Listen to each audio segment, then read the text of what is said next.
Na Kenya imepunguza kwa kiasi kikubwa maambukizi ya ugonjwa wa kifua kikuu kutoka visa 1168 mwaka 2017 hadi visa 1124 mwaka 2024.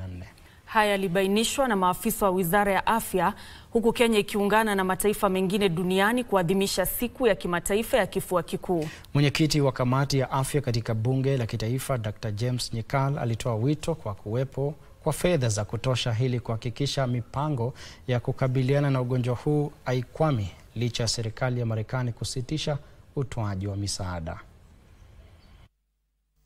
Kenya iliungana na mataifa mengine duniani kuadhimisha siku ya kimataifa ya ugonjwa wa kifua kikuu, huku Wizara ya Afya ikisema kwamba ugonjwa huu ungali tishio kwa taifa. Akizungumza katika hafla ya kitaifa, mwenyekiti wa kamati ya afya ya bunge la kitaifa Dr. James Nyikal alitoa wito kwa wadau katika sekta ya afya kuhakikisha wanawasilisha mipangilio ya bajeti zao kwa wakati.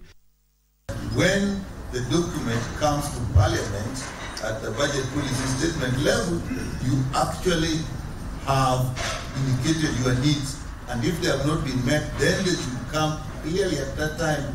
This is an unmet need in the area of TB.